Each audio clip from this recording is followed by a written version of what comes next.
ನನ್ನ ಹೆಸರು ಪಲ್ಲವಿ. ನಾನು ಒಂದು ಹಳ್ಳಿಯಲ್ಲಿ ಬೆಳೆದಿದ್ದು. ನನ್ನ ಅಲ್ಲಿಯ ಸರದಾರ ನೋಡಿ ತುಂಬ ಇಷ್ಟ ಆಗಿ ನನ್ನ ಮದುವೆ ಆದರು.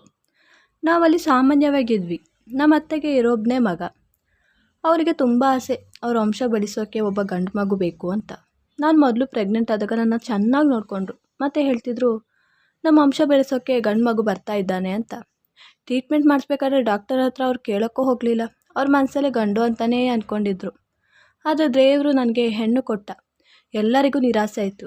ನನ್ನ ಗಂಡ ಈಗ ಪರವಾಗಿಲ್ಲ, ಆದರೆ ನೆಕ್ಸ್ಟ್ ಗಂಡು ಮಗುನೇ ಬೇಕು ಅಂತ ಹೇಳ್ತಿದ್ದ. ಅವರಿಗೆ ಗಂಡು ಮಗು ಬೇಕೇ ಬೇಕು ಅಂತ ಒಂದೊಂದು ವರ್ಷದಲ್ಲಿ ಪ್ರೆಗ್ನೆಂಟ್ ಆಗೋದಲ್ಲದೆ ಒಂದು ಮಗುವಿನ ಜನ್ಮ ನೀಡಿದ್ದೆ. ಆದರೆ ಅದರಲ್ಲೂ ನಿರಾಸೆ. 3 ವರ್ಷಕ್ಕೆ 3 ಹೆಣ್ಮಕ್ಳು ಕೊಟ್ಟ ದೇವರು. ಆದರೆ ಅವರಿಗೆ ಇದು ಗೊತ್ತಿಲ್ಲ, ಇದು ನನ್ನಿಂದ ಅಲ್ಲ ಹೆಣ್ಣು ಮಗು ಆಗೋದು, ಇದು ದೇವರು ಡಿಸೈಡ್ ಮಾಡೋದು ಅಂತ. ಆದರೆ ಇದರಿಂದ ನನ್ನ ತುಂಬ ಬೈತಿದ್ರು. ಮತ್ತು ನನ್ನ ಹೆಣ್ಮಕ್ಳನ್ನ ಪ್ರೀತಿ ಮಾಡ್ತಾನೂ ಇರಲಿಲ್ಲ. ನನ್ನ ಗಂಡ ಅವರಿಗೆ ಬೇಕಾದದನ್ನ ತೆಗೆದುಕೊಡ್ತಿದ್ದ ಅಷ್ಟೆ. ಅವ್ನು ನನ್ನ ಪ್ರೀತಿ ಮಾಡ್ತಿದ್ದ ಯಾವಾಗಂದರೆ ಅವನಿಗೆ ಅವಶ್ಯಕತೆ ಇದ್ದಾಗ ಮಾತ್ರ. ಅದೆಲ್ಲ ಆದಮೇಲೆ ಅವ್ನು ದೂರ ಆಗ್ತಿದ್ದ. ಅದೇ ಅವನಿಗೆ ನನ್ನ ಮೇಲಿನ ಪ್ರೀತಿಯಾಗಿತ್ತು. ನನ್ನ ಅತ್ತೆ ಅಂತೂ ನನ್ನ ಮಕ್ಕಳನ್ನ ಒಂದು ಸಲನೂ ಎತ್ತಿರಲಿಲ್ಲ. ನನ್ನ ಅತ್ತೆ ಇವಳಿಗೆ 3 ಹೆಣ್ಮಕ್ಳು ಆಯಿತು, ಇನ್ನು ಮುಂದೇನು ಹೆಣ್ಣೆ ಆಗೋದು, ನಾವು ಬೇರೆ ಹುಡುಗಿನ ನೋಡೋಣ ಅಂತ ನನ್ನ ಗಂಡನ ಹತ್ರ ಹೇಳ್ತಾನೇ ಇದ್ದರು. ಆ ದಿನಗಳಲ್ಲೇ ನನ್ನ ಅತ್ತೆ ಕೆಲಸದವಳು ಮಡಗಿದ್ರು. ಆದರೆ ಅವಳಿಗೆ ಹುಷಾರಿಲ್ಲ. ಹಾಗೆ ಆಯಿತು. ಅದಾಗೆ ನನ್ನ ಗಂಡ ಒಂದು ಹುಡುಗಿನ ಕರ್ಕೊಂಡು ಬಂದರು. ನೋಡಲು ಅವಳಿಗೆ ಚಿಕ್ಕ ವಯಸ್ಸೇ, ಮತ್ತು ನೋಡಲು ಸ್ವಲ್ಪ ಚೆನ್ನಾಗಿದ್ಲು. ಇಲ್ಲಿ ಕೆಲಸದವಳು ಇಲ್ವಲ್ಲ, ಇವಳು ಎಲ್ಲ ಕೆಲಸ ಮಾಡ್ಕೊಳ್ತಾಳೆ ಅಂತ ನನಗೂ ಖುಷಿಯಾಯಿತು. ಆ ಮುದುಕಿಗೆ ಹುಷಾರಿಲ್ಲದೆ ಹಾಗೆ ಆಗಿದ್ದು. ಯಾಕೆಂದರೆ ನಾನು ಏನು ಮಾಡಿದ್ದು ಇರಲಿ, ನನ್ನ ಅಮ್ಮನ ಜೊತೆನೂ ಫೋನಲ್ಲಿ ಮಾತಾಡೋಕ್ಕೂ ಆಗ್ತಾ ಇರಲಿಲ್ಲ. ಏನಾದರೂ ಮಾತಾಡಿದ್ರೆ ಅವ್ರು ಹೋಗಿ ಅತ್ತೆಗೆ ಹಾಗೆ ಹೇಳ್ಕೊಡ್ತಿದ್ರು. ಮತ್ತು ಹೇಳಬೇಡ, ನನಗೂ ಅತ್ತೆಗೂ ಜಗಳ. ಈ ಹುಡುಗಿ ತುಂಬ ಒಳ್ಳೆಯವಳು. ನಾನು ಎಲ್ಲ ಅವಳ ಹತ್ರ ಹೇಳ್ಕೊತಿದ್ದೆ. ಅವಳು ನನ್ನ ಮಾತು ಕೇಳ್ತಿದ್ಲು ಮತ್ತು ಸಮಾಧಾನ ಮಾಡ್ತಿದ್ಲು. ಸ್ವಲ್ಪ ದಿನ ಆದಮೇಲೆ ಅವಳು ಹೊಟ್ಟೆ ದಪ್ಪ ಆಗಿತ್ತು. ನಾನು ಕೇಳಿದೆ, ಯಾಕೆ ಹೊಟ್ಟೆ ದಪ್ಪ ಅಂತ ಕೇಳಿದೆ. ಅದಕ್ಕೆ ಅವಳು ನನಗೆ 9 ತಿಂಗಳಾಯಿತು ಅಂತ. ಶಾಕ್ ಆಯಿತು. ನಾನು ಏನು 9 ತಿಂಗಳ? ನಾನು ಅಂದ್ಕೊಂಡೆ ನಿನ್ಗೆ ಮದುವೆನೇ ಆಗಿಲ್ಲ ಅಂತ. ನೀನು ಹೇಳೇ ಇಲ್ಲ ಅಂತ ಕೇಳಿದೆ. ಆಗ ಅದು, ಅಕ್ಕ ನಾನು ಏನೋ ಅಂತ ಹೇಳಿ ನನ್ನ ಗಂಡ ಒಬ್ಬ ಕುಡಿಯ. ನಾನು ಪ್ರೀತಿ ಮಾಡಿ ಅವನ ಜೊತೆ ಓಡಿ ಬಂದೆ. ಅದು ನಮ್ಮನೆಯವರೆಲ್ಲ ಬಿಟ್ಟು ಇಲ್ಲೂ ಅವನ ಮನೇಲೂ ನಮ್ಮನೆ ಸೇರಿಸ್ಕೊಂಡಿಲ್ಲ. ನಾವು ಬಾಡಿಗೆ ಮನೆ ನನ್ನ ಕುತ್ತಿಗೆಯಲ್ಲಿ ಇದ್ದ ಚೈನ್ ಮಾರಿ ಬಂದ್ವಿ. ಆದರೆ ಅವನು ಇನ್ನೂ ಇರೋ ದುಡ್ಡಲ್ಲಿ ತುಂಬ ಕುಡಿದು ನನ್ನ ಹೊಡಿತಿದ್ದ. ನನ್ನೇ ಹೋಗಿ ಕೆಲಸ ಮಾಡ್ಕೊಬಾ ಅಂತ ಹಿಂಸೆ ಮಾಡ್ತಿದ್ದ. ನಾನು ಬೇರೆ ದಾರಿ ಇಲ್ದೇ ಮನೆ ಕೆಲಸ ಮಾಡಿ ಹೋಗ್ತೀನಿ. ಹೋದ ತಕ್ಷಣ ಅವ್ನು ನನ್ನ ಹತ್ರ ದುಡ್ಡು ಕಿತ್ಕೊಂಡು ಹೋಗಿ ಕುಡ್ಕೊಂಡು ಬರ್ತಾನೆ. ಹಾಗೆ ನಾನು ಈಗೀಗ ಹೋಗಲ್ಲ, ಹೊಡೋದ್ರೆ ನನ್ನ ಮಗು ಅಂತ ಹೇಳಿ ಅಳ್ತಾ ಇದ್ಲು. ಆಗ ಈಗ ನಿನಗೆ ರೆಸ್ಟ್ ತುಂಬ ಮುಖ್ಯ, ನೀನು ಹೋಗು ಅಂತ ಹೇಳಿದೆ. ಆಗ ಇಲ್ಲ ಅಕ್ಕ, ನಾನು ಹೋಗಲ್ಲ, ನನಗೆ ಡೆಲಿವರಿಗೆ ಸ್ವಲ್ಪ ಹಣ ಬೇಕು, ನಾನು ಇಲ್ಲೇ ಇದ್ದು ತುಂಬ ಹುಷಾರಿಲ್ಲದಾಗ ನಾನು ಹೋಗ್ತೀನಿ ಅಂತ ಹೇಳಿದ್ಲು. ನಾನು ನಿನಗೆ ದುಡ್ಡು ತಾನೇ, ನಾನು ಕೊಡ್ತೀನಿ, ನೀನು ಹೋಗು ಅಂತ. ಆದರೆ ಅಕ್ಕ ನಾನು ಹೋಗಲ್ಲ, ನನಗೆ ಇಲ್ಲಿ ನಿಮ್ಮ ಜೊತೆ ಇದ್ದರೆ ನನಗೆ ಸ್ವಲ್ಪ ಸಮಾಧಾನ ಆಗುತ್ತೆ ಅಂತ ಹೇಳಿದ್ಲು. ನಾನು ಆಯಿತು ಅಂದೆ. ಹಾಗೆ ನಾನು ಅವತ್ತಿನಿಂದ ಅವಳ ಕೈಯಿಂದ ಕೆಲಸ ಮಾಡಿಸ್ತಾ ಇರಲಿಲ್ಲ, ನಾನೇ ಮಾಡ್ಕೋತಿದ್ದೆ. ಅವಳಿದ್ದಾಗ ಟೈಮ್ ಪಾಸ್ ಹೋಗ್ತಾ ಇತ್ತು ನನಗೂ. ಅವಳಿಲ್ಲದೆ ಆಗ್ತಾ ಇರಲಿಲ್ಲ. ಒಂದಿನ ಬೆಳಗ್ಗೆ ಅತ್ತೆ ರೆಡಿ ಆಗ್ತಿದ್ರು. ಮಗನ ಹತ್ರ ಹೇಳ್ತಿದ್ರು, ನೀನು ರೆಡಿಯಾಗು, ನಾವು ಹೋಗಿ ಹೆಣ್ಣನ್ನು ನೋಡ್ಕೊಂಡು ಬರೋಣ ಅಂತ. ಇವರು ಅಮ್ಮನ ಒತ್ತಾಯದಿಂದ ಹೋಗೋಕ್ಕೆ ರೆಡಿ ಆಗ್ತಾಯಿದ್ರು. ನಾನು ನನ್ನ ಕತೆ ಏನು ಅಂದಾಗ, ನೀನು ನಿನ್ನ ಮಗನಿಗೆ ಹೋಗು ಅಥವಾ ಇಲ್ಲೇ ಎಲ್ಲಾದರೂ ಮೂಲೆಯಲ್ಲಿರ್ಬೋದು ಅಂತ ಹೇಳಿ ಹೋದರು. ಒಂದು ಕಡೆ ಆ ಕೆಲಸದವಳು ಮೀನೂ ಬಂದಿರಲಿಲ್ಲ. ತುಂಬ ಗರ್ಭಿಣಿಯಾಗಿದ್ಲು.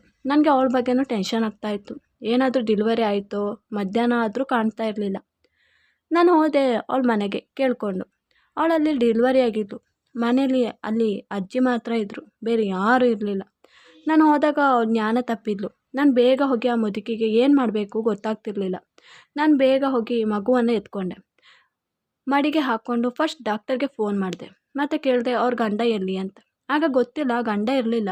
ಅವಳೇ ಬಂದು ಬೇಗ ಬನ್ನಿ, ನನಗೆ ತುಂಬ ಹೊಟ್ಟೆ ನೋಯ್ತಿದೆ ಅಂತ ಕರ್ಕೊಂಡು ಬಂದಿದ್ದು. ನಾನು ಬಂದ ತಕ್ಷಣ ಬೇಗ ಡೆಲಿವರಿ ಆಗಿದೆ. ಅವಳು ಜ್ಞಾನ ತಪ್ಪಿದ್ಲು. ಏನು ಮಾಡಬೇಕೋ ಗೊತ್ತಾಗದೆ ನಾನು ಅಲ್ಲೇ ಇಲ್ಲಿ ನೋಡ್ತಾ ಇದ್ದೀನಿ. ಇರಿ, ನಾನು ಅವಳ ಗಂಡನ ಹುಡುಕೊಂಡು ಬಂದು ಕರ್ಕೊಬರ್ತೀನಿ ಅಂತ ಹೋದರು. ಅಷ್ಟೊತ್ತಿಗೆ ಡಾಕ್ಟರ್ ಬಂದು ಅವಳಿಗೆ ಇಂಜೆಕ್ಷನ್ ಕೊಟ್ಟರು. ಮತ್ತು ನನಗೆ ಬೈದರು ಚೆನ್ನಾಗಿ. ಯಾಕೆ ಇಲ್ಲೇ ಡೆಲಿವರಿ ಮಾಡಿಸಿದ್ದು, ಆಸ್ಪತ್ರೆಗೆ ಕರ್ಕೊಂಡು ಬಂದಿಲ್ಲ ಯಾಕೆ ಅಂತ. ನಾನು ಅದು ಅಂತ ಹೇಳಿದೆ. ಆಯಿತು, ಈ ಮೆಡಿಸನ್ ಕೊಡಿ ಅಂತ ಹೇಳಿ ಹೋದರು. ನಾನು ಅವಳಿಗೆ ಜ್ಞಾನ ಬರುವ ತನಕ ಆ ಮಗುವನ್ನು ನಾನು ಮಡಿಲಿಗೆ ಹಾಕ್ಕೊಂಡು ಕೂತಿದ್ದೆ. ಆ ಮಗು ನೋಡಲು ತುಂಬ ಕ್ಯೂಟಾಗಿತ್ತು. ಅಂದರೆ ಅದು ಕೂಡ ಮೊದಲು ಗಂಡು ಮಗು ಆಗಿತ್ತು. ನನಗೆ ತುಂಬ ಇಷ್ಟ ಆಯಿತು. ಅಷ್ಟೊತ್ತಿಗೆ ಅವಳಿಗೆ ಜ್ಞಾನ ಬಂದು ನನ್ನ ಮಗುನ ಕೊಡಿ ಅಂತ ಹೇಳಿದ್ಲು. ನಾನು ತೆಗೆದು ಕೊಟ್ಟೆ, ಎತ್ಕೊಂಡಿದ್ಲು. ನಾನು ಅಳುತ್ತಾ ಹೇಳಿದೆ, ನನ್ನ ವಿಷಯ ಎಲ್ಲ ನಿನಗೆ ಗೊತ್ತು ಮೊದಲೇ. ಇವತ್ತು ನನ್ನ ಗಂಡ ಬೇರೆ ಹುಡುಗಿನ ನೋಡೋಕ್ಕೆ ಹೋಗಿದ್ದಾನೆ. ನಿನಗೆ ಗಂಡು ಮಗು ಆಗಿದೆಯಲ್ಲ, ನಿನಗೆ ಮಗುನ ನೋಡೋಕ್ಕೆ ತುಂಬ ಕಷ್ಟ ಆಗುತ್ತೆ. ನೀನೇನೋ ಅಂದುಕೊಳ್ಳಲ್ಲ ಅಂದರೆ ಈ ಮಗುನ ನಿಂಗೆ ಕೊಡ್ತೀಯಾ, ನಿನ್ನ ಕಾಲು ಹಿಡ್ಕೊತೀನಿ ಅಂತ ನಾನು ಹೋಗಿ ಕಾಲು ಹಿಡ್ಕೊಂಡೆ. ಇದರಲ್ಲಿ ಅವಳ ಮುಖದಲ್ಲಿ ಸ್ವಲ್ಪ ನಗು ಇತ್ತು. ಆಗ ಬಿಡಿ ಅಕ್ಕ, ಇದು ನಿಮ್ಮನೆ ಮಗುನೇ, ತಗೊಳ್ಳಿ ಅಂತ ಹೇಳಿ ಕೊಟ್ಟಳು. ತಗಾಡ್ಕೊಂಡ್ಳು. ನಾನು ಈ ಮಗು ಕೊಟ್ಟ ಖುಷಿಯಿಂದ ನಾನು ಏನು ತಲೆಗೆ ಹಾಕ್ಕೊಂಡಿಲ್ಲ. ಮನೆಗೆ ತಗೊಂಡು ಹೋದೆ ಮಗುನ. ಅಲ್ಲಿ ಅತ್ತೇನು ನನ್ನ ಗಂಡನೂ ನಿಂತಿದ್ರು. ನನ್ನ ಕೈಯಲ್ಲಿ ಮಗುನ ನೋಡಿ, ಅತ್ತೆ ಯಾರ ಕೈಯಿಂದ ಮಗು ತಗೊಂಡು ಬಂದಿದ್ಯೆ? ನಾನು ಹೇಳಿದೆ, ಈ ಮಗು ಅಪ್ಪ ಅಮ್ಮ ಇಲ್ಲ, ಮಗು ಅನಾಥೆ. ಇವತ್ತಿನಿಂದ ಈ ಮಗು ನನ್ನ ಮಗುವಾಗಿ ಇಲ್ಲಿ ಬದುಕುತ್ತೆ. ಯಾವ ಅನಿಷ್ಟ ರಕ್ತದಿಂದನೋ ಹುಟ್ಟಿರೋದು, ಅದನ್ನು ತಗೊಂಡು ಬಂದು ನಮ್ಮ ವಂಶದ ಕುಡಿ ಮಾಡ್ತಾ ಇದ್ದೀಯಾ ಅಂತ ಹೇಳಿದ್ರು. ಆಗ ನನ್ನ ಗಂಡ, ಅವ್ರ ಮುಖದಲ್ಲಿ ಸ್ವಲ್ಪ ನಗು ಇತ್ತು. ಮತ್ತು ಹೇಳಿದ್ರು, ಯಾವುದಾದ್ರೂ ಏನು, ಆದರೆ ಅವರ ಅಪ್ಪ ಅಮ್ಮ ಇಲ್ಲ, ಇನ್ಮೇಲೆ ಈ ಮಗು ಇಲ್ಲೇ ಬದುಕಿತ್ತೆ, ನನ್ನ ಮಗುವಾಗಿ ಜೀವನ ಮಾಡುತ್ತೆ ಅಂತ ಹೇಳಿ ಕೈಗೆ ತಗೊಂಡ್ರು. ನನಗೆ ಆಶ್ಚರ್ಯ, ಯಾವತ್ತೂ ಸಪೋರ್ಟ್ ಮಾಡಿದವರು ಇವತ್ತು ಹೇಗೆ ಸಪೋರ್ಟ್ ಮಾಡುತ್ತಿಲ್ಲದೆ ನಗಾಡ್ತಾ ಇದ್ದಾರೆ. ಆದರೆ ನನಗೆ ಈ ಮಗು ಸಿಕ್ಕ ಖುಷಿಯಿಂದ ಏನೂ ಮುಂದೆ ಯೋಚನೆ ಮಾಡೋಕ್ಕೆ ಇರಲಿಲ್ಲ. ಆ ಮಗು ಹೆಸರು ನಾನು ದುಷ್ಯಂತ ಮಡಗಿದ್ದೆ. ಅವನಿಗೆ 4 ವರ್ಷ ಆದಾಗ ನನ್ನ ಅತ್ತೆ ಸತ್ತೋದ್ರು. ನನ್ನದೇ ರಾಜ್ಭಾರ ಆಗಿತ್ತು. ನನ್ನ ಗಂಡನಿಗೆ ದುಷ್ಯಂತ ಅಂದರೆ ಆಯಿತು. ಆದರೆ ಅವತ್ತಿನಿಂದ ಮೀನಾನ ಒಂದು ಸಲನೂ ನೋಡಿರಲಿಲ್ಲ. ಅವಳು ಎಲ್ಲಿ ಹೋದ್ಲು ಗೊತ್ತಿರಲಿಲ್ಲ. ನನ್ನ ಮಕ್ಕಳು ಇಬ್ಬರಿಗೆ ಮದುವೆ ಮಾಡಿಸಿ ತುಂಬ ಅದ್ದೂರಿಯಾಗಿ ಮದುವೆ ಮಾಡಿಸ್ದೆ. ಆ ದಿನಗಳಲ್ಲೇ ನನ್ನ ಗಂಡ ಸತ್ತೋದ್ರು. ಅವ್ರು ಹೇಳ್ತಾ ಇದ್ರು ದುಷ್ಯಂತ ನನ್ನ ಮಗ ಅಂತ. ಆದರೆ ನಾನು ಹಾಗೆ ಅಂದ್ಕೊಂಡೆ. ಹೀಗೆ ಇದ್ದಾಗ ಅವ್ನು ಕಾಲೇಜೆಲ್ಲ ಮುಗಿದು ಅವ್ನು ಕೆಲಸಕ್ಕೆ ಹೋಗ್ತಿದ್ದ. ಯಾರು ಅಂತ ಗೊತ್ತಿಲ್ಲ. ಅವನಿಗೆ ನಿನ್ನ ಜೊತೆ ಇರೋರು ನಿಜವಾದ ಅಮ್ಮ ಅಲ್ಲ, ನಿನ್ನ ಅಪ್ಪ ಅಮ್ಮ ಬೇರೆ ಯಾರೋ, ಇವ್ರು ನಿನ್ನ ಸಾಕ್ತಾ ಇರೋದಂತ ಹೇಳಿದ್ರು. ಹಾಗೆ ಅವತ್ತು ನಮ್ಮ ಮನೇಲಿ ತುಂಬ ಮಾತು. ಅವ್ನು ನನ್ನ ಅಮ್ಮ ಯಾರು ಎಲ್ಲಿದ್ದಾರೆ ಅಂತ ಪ್ರಶ್ನೆ. ನನಗೆ ಭಯ, ಎಲ್ಲಿ ಅವ್ನು ನನ್ನಿಂದ ದೂರ ಆಗ್ತಾನೆ ಅಂತ. ಹಾಗೆ ನಾನು ಒಂದು ಡಿಸೈಡ್ ಮಾಡಿದೆ, ಅವನ ಜೊತೆ ನನ್ನ ಮಗಳು ಕೊಟ್ಟು ಮದುವೆ ಮಾಡಿಸಿ ಮನೆ ಹಳೆಯ ಮಾಡಿಕೊಂಡ್ರೆ ಯಾವತ್ತೂ ನನ್ನ ಬಿಟ್ಟು ಹೋಗಲ್ಲ ಅಂತ. ನಾನು ಅವನ ಹತ್ರ ಹೇಳಿದೆ, ನಿನಗೆ ನಿನ್ನ ಅಮ್ಮನ ಬಗ್ಗೆ ಹೇಳ್ತೀನಿ, ಆದರೆ ನೀನು ನನ್ನ ಮಗಳ ಜೊತೆ ಮದುವೆ ಆಗಬೇಕು ಅಂತ. ಹಾಗೆ ಅವನು ಒಪ್ಕೊಂಡ. ನಾನು ಎಲ್ಲ ವಿಷಯ ಹೇಳಿದೆ ಅವನಿಗೆ. ತುಂಬ ಬೇಜಾರಾಯಿತು. ಮತ್ತು ಆ ದಿನಗಳಲ್ಲಿ ತುಂಬ ಹುಡುಕಾಡ್ತಿದ್ದೆ ಮೀನಾನ. ಆದರೆ ನನ್ನ ಮಗಳಿಗೆ ಈ ಮದುವೆ ಇಷ್ಟ ಇರಲಿಲ್ಲ. ಹೇಳ್ತಿದ್ಲು, ನಾನು ಅವನ್ನ ತಮ್ಮನ ಥರ ನೋಡ್ಕೊಂಡು ಬಂದಿದ್ದು, ಈಗ ಹೇಗೆ ಮದುವೆ ಆಗೋದು ಅಂತ. ಆದರೆ ನಾನು ಒಂದೇ ಮಾತಲ್ಲಿ ನಿಂತಿದ್ದೆ, ನೀನು ಅವನ ಜೊತೆನೇ ಮದುವೆ ಆಗಬೇಕು ಅಂತ. ಹಾಗೆ ಅವಳು 2 ದಿನ ನನ್ನ ಜೊತೆ ಮಾತಾಡ್ತಾನೇ ಇರಲಿಲ್ಲ. 3ನೇ ದಿನ ಅವಳೇ, ಹಾಂ ಅಮ್ಮ ನೀನು ಹೇಳ್ದಂಗೆ ಅಂತ ಹೇಳಿದ್ಲು. ನನಗೆ ತುಂಬ ಖುಷಿಯಾಯಿತು. ಮದುವೆ ಡೇಟ್ ಫಿಕ್ಸ್ ಆಗಿತ್ತು. ನಾನು ಎಲ್ಲರ ಹತ್ರ ಹೇಳಿದ್ದೆ, ಮೀನಾ ಅನ್ನೋ ಹುಡುಗಿ ಸಿಕ್ಕಿದ್ರೆ ನಮಗೆ ಹೇಳಿ ಅಂತ. ಒಂದಿನ ಮದುವೆಗೆ ಏನೋ ತಗೊಳ್ಳೋಕ್ಕೆ ಹೋಗಿದ್ದೆ. ಅಲ್ಲಿ ಸಾಮಾನು ತಗೋತಿದ್ಲು. ನಾನು ಹೋಗೋಷ್ಟರಲ್ಲಿ ಅವಳು ಪಾಸ್ ಆಗಿಬಿಟ್ಟಿದ್ಲು. ಆಗ ಆ ಅಂಗಡಿಯವರು ಏನು ಅಂತ ಕೇಳಿದ್ರು. ನಾನು ಏನೂ ಇಲ್ಲ, ಈಗ ಸಾಮಾನು ತಗೊಂಡ್ಲಲ್ಲ ಅವಳು ಅಂತ ಹೇಳೋಷ್ಟರಲ್ಲಿ, ಓ ಅವಳಾ, ಯಾವಾಗ ನೋಡಿದ್ರೂ ಸಾಲ ತಗೋತಾಳೆ, 4,000 ಕೊಡಬೇಕು ಇನ್ನು, ಆದರೆ ಸಾಲಕ್ಕೆ ಬಂದಿದ್ದಾಳೆ. ಆದರೆ ನಾನು ಬೈದು ಕಳಿಸ್ದೆ. ಆಗ ನಿಮಗೆ ಅವಳ ಮನೆ ಅಡ್ರೆಸ್ ಗೊತ್ತಾ? ಅವಳ ಸಾಲ ಎಲ್ಲ ತೀರಿಸಿ ಅವಳ ಮನೆಗೆ ಹೋದೆ. ಅವಳು ಅಳ್ತಾ ಇದ್ಲು. ನನ್ನ ಗಂಡ ಬಿಟ್ಟು ಹೋದ, ನನ್ನ ಮಗ ನಿಮ್ಮ ಜೊತೆ ಇದ್ದಾಗ ನಾನು ಅಲ್ಲಿದ್ದರೆ ಸರಿಯಾಗಲ್ಲ ಅಂತ ನಾನು ಇಲ್ಲಿಗೆ ಬಂದು ಬಿಟ್ಟೆ ಅಂತ ಹೇಳಿದ್ಲು. ಆಗ ನಾನು, ನಿನ್ನ ಮಗಂದು ನಾಳೆ ಮದುವೆ ಇದೆ, ನೀನು ನೋಡಲ್ವಾ ಅಂತ ಹೇಳಿದೆ. ಅವಳು, ಹಾಂ ಮತ್ತೆ ನಾನು ಬಂದೇ ಬರ್ತೀನಿ ಅಂತ ಹೇಳಿದ್ಲು. ನಾನು ಮದುವೆ ಕೆಲಸ ಇದೆ ಅಂತ ಹೊಟ್ಟೋದೆ. ಆದರೆ ನಾನು ನನ್ನ ಮಗಳ ಜೊತೆ ಆಗ್ತಾ ಇರೋದು ಅಂತ ಹೇಳಿರಲಿಲ್ಲ, ಮರ್ತೋಗಿತ್ತು ನನಗೆ. ಮಾರನೇ ದಿನ ಅವಳು ಬಂದಳು, ಮದುವೆ ದಿನ. ಅವಳ ಮಗನ ನೋಡಿ ತುಂಬ ಖುಷಿಯಾಯಿತು ಅವಳಿಗೆ. ನಾನು ನಿನಗೆ ಒಂದು ಹೇಳೋದು ಮರೆತೆ, ನೀನು ಕೇಳೇ ಇಲ್ಲ ನಿನ್ನ ಮಗನ ಮದುವೆ ಯಾರ ಜೊತೆ ಆಗ್ತಾಯಿದೆ ಅಂತ. ಆಗ ಅವಳು, ನೀವು ಒಳ್ಳೆ ಹುಡುಗಿನ ನೋಡಿರ್ತೀರಿ, ಅದನ್ನು ಕೇಳಬೇಕಾ ಅಂದೆ. ಆಗ ನಾನು, ಅದು ಬೇರೆ ಯಾರೂ ಅಲ್ಲ, ಅದು ನನ್ನ ಚಿಕ್ಕ ಮಗಳ ಜೊತೆ. ಅವಳು ಶಾಕಾಗಿ ನಿಂತಿದ್ಲು. ಮತ್ತು ಹೇಳಿದ್ಲು, ಇದು ಏನು ಮಾಡೋಕ್ಕೆ ಹೋಗ್ತಾ ಇದ್ದೀರಿ, ಯಾಕೆ ಏನಾಯಿತು ಅಂದೆ. ಆಗ ಅವಳು ಅಳ್ತಾ, ಇದು ಬೇರೆ ಯಾರ ಮಗನೂ ಅಲ್ಲ, ನಿಮ್ಮ ಗಂಡನ ಮಗ.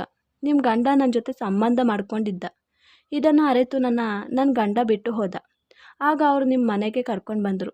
ಆದರೆ ಕೆಲಸದವ್ರ ಥರ ಇರಬೇಕು ಅಂದಿದ್ರು.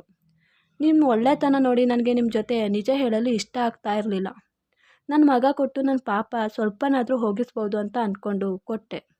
ಆದರೆ ಈಗ ಅವನ ಅಕ್ಕನ ಜೊತೆನೇ ಮದುವೆ ಅಂತ ಹೇಳಿ ಜೋರಾಗಿ ಅಳ್ತಾ ಇದ್ಲು. ದುಷ್ಯಂತ ಬಂದು ಮೀನಾ ಜೊತೆ ಮಾತಾಡ್ತಾ ಇದ್ದ. ಒಂದು ಸಲನೂ ಏನು ಯಾಕೆ ಅಂತ ಒಂದು ಸಲ ನಾನು ಕೇಳೋಕ್ಕೆ ಹೋಗಲಿಲ್ಲ.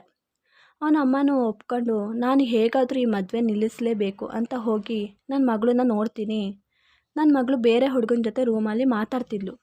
ನಾನು ಯಾರದು ಅಂತ ಕೇಳಿದೆ. ಅದು, ಅಮ್ಮ ನನಗೆ ಅಥವಾ ದುಷ್ಯಂತ್ಗೆ ಈ ಮದುವೆ ಇಷ್ಟ ಇಲ್ಲ, ನಾನು ಒಂದು ಐಡಿಯಾ ಮಾಡಿದೆ. ನಾನು ಮದುವೆ ದಿನ ಓಡಿ ಹೋಗ್ತೀನಿ ಅಂತ. ಅವನಿಗೂ ಒಪ್ಪಿಸಿದ್ದೆ. ಅವನೇ ಈ ಹುಡುಗ ಅಂದೆ. ನನಗೆ ಸಮಾಧಾನ ಆಯಿತು. ಮತ್ತು ಬೇಡ, ಈ ಮದುವೆ ಆಗಬೇಡ, ನಿನ್ನ ಇವನ ಜೊತೆನೇ ಮದುವೆ ಮಾಡಿಸ್ತೀನಿ ಅಂತ ಹೇಳಿ ಮದುವೆ ಮಾಡಿಸಿ ನನ್ನ ಮಕ್ಕಳಿಗೆ ಸತ್ಯ ಎಲ್ಲ ಹೇಳಿದೆ. ಆವಾಗಲಿನಿಂದ ಮೀನಾ ಮತ್ತು ನನ್ನ ಮಗ ಒಂದಾಗಿದ್ದೀವಿ.